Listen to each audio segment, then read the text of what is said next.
Hello, today is Tuesday, the 14th of April, 2009. This is Brian Shannon from alphatrends.net. We had a slight pullback in the market today. NASDAQ was down 40 cents or 1.2%. You can see that the market does continue to be plagued by low volume in here. I've been mentioning a couple reasons that we want to have a heightened sense of risk management in here. While it is positive, of course, that we remain above this prior level of resistance here at about $31.70, we have to remember that the volume is decreasing in here the last couple weeks. So this market seems to be running on fumes, as I've said. It is bullish action with higher highs and higher lows, but the new highs become marginally. They're not running much higher. They're 50 cents higher, 30 cents higher. We're not seeing that same strength of the momentum. If we take a look at the average price since this market began that rally, and I've been referencing this basically since the beginning of the rally, that is the volume weighted average price of the NASDAQ 100 is now at about $30.30 or so. I think it's reasonable to think that we might be headed for a test of that level. We can also take a look at something that's probably going to get a lot of attention if it breaks, which is this trend line from that move. And that trend line also comes into play right around this prior level of resistance right here from last week. We had seen last Thursday's highs, that is. We'd broken this short-term downtrend. We had the gap higher on Friday. Now we're seeing the slight pattern of lower highs and lower lows. We do have a rising 5-day moving average, and let's say this is what the 5-day moving average looks like. Let's say right here's where we closed today. Basically, we can say that we kind of tested that 5-day moving average. Now what we might see happen is something that sets up like this, and it might send us lower, which is that we break that 5-day moving average. That 5-day moving average acts as resistance, and then we start to see this market experience some deeper pullbacks. If we do get some deeper pullbacks, we can also take a look at Fibonacci off these lows here to this high and say a 38.2% retracement brings us down. So just a normal third retracement of this big rally that we've seen over the last 25 days would bring us down close to that VWAP as well. So I think that level looks reasonable. There's nothing here to suggest yet that it's breaking, but again, the pace of the advance decline ratio has been pretty bad the last couple days. So we want to look, and I'm going to pull that up. Wrong one. I'm going to pull that advanced decline chart up right now if I can do that here. So here's the advanced decline from today. We had seen that initially the decliners swamped advancers. The market tried to recover a little bit, but later in the day more weakness on a broad level. So if we look at the 1-minute chart, we had seen, actually let's take a look at the last 2 days, because we had broken below the lows of Monday in here. Got a quick sell-off.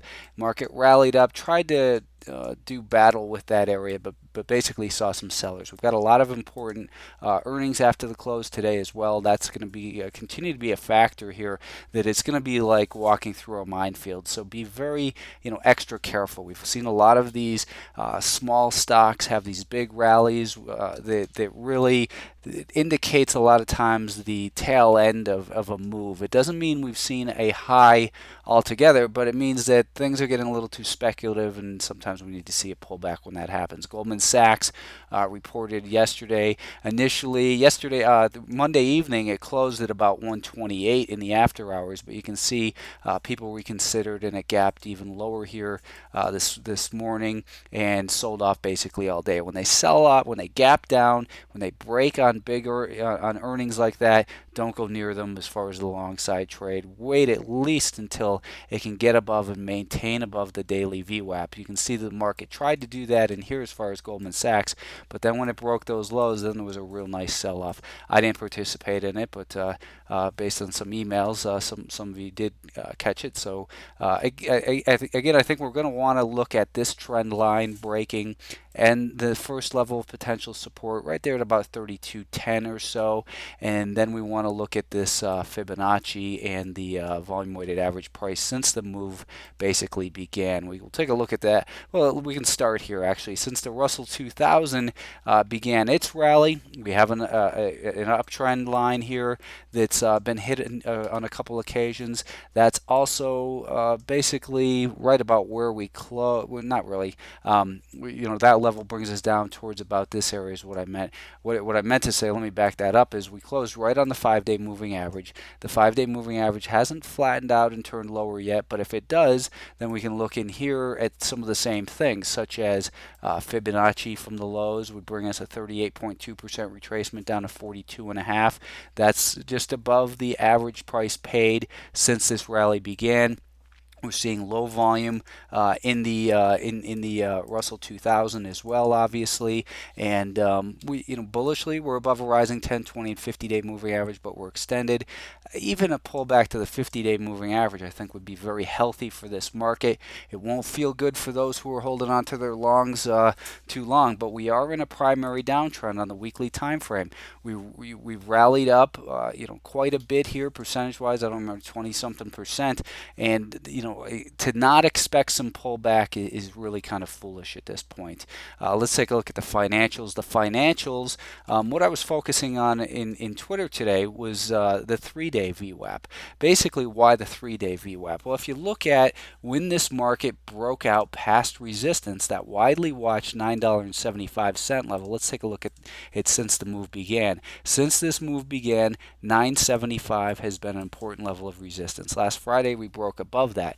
Now, the average price since the rally began, and you can see that it's been important, is about $9 a share. But what we saw here is that this most recent speculative up move that was fueled a lot by short covering. Right now, the average participant who's involved in the XLF since that gap higher is now in a losing position. It looked like it was going to act as resistance later on in the day. They pushed it up above that, but weren't able to hold it above there. And on the 1-day VWAP, you can see that basically there was no reason to be long in here as it pushed above that 3-day level, because you always want to look at what's the trend for today, and the trend for today remained lower with this downtrending VWAP, and we saw some heavier volume. So we've got 3 days worth of people trapped in here. On the daily time frame, we can say that 975 is going to continue to be an important level. If it comes down and crashes through that 975 level,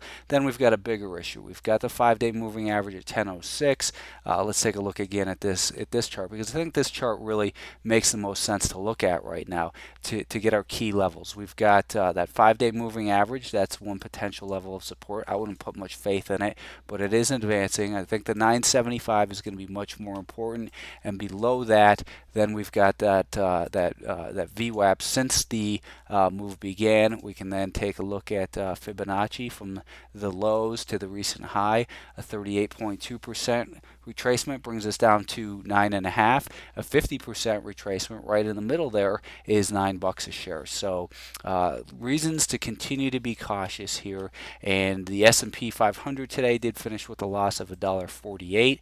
Let's take a look at the daily time frame first, just so we can get that bigger picture perspective. And again, look at the volume in here. There's just been very little volume. We do have options expiration on Friday. That's something to consider, but the volume has been trailing off. If we look at the chart since the move began, we can draw a trend line off that low there.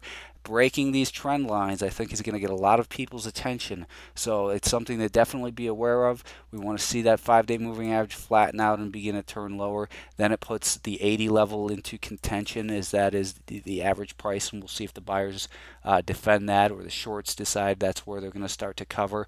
That is approximately also the $80 level. So it's becoming, I'm not quite fully bearish yet here, but we are breaking important levels here, and this could be the bigger bull trap. I talked about a bull trap a couple, maybe 2 weeks ago. This might be it setting up. We still have to be very cautious. We're in earnings season. Again, I'm going to say there's a lot of landmines out there, so just be quick with all your decisions, and risk management is always job number one.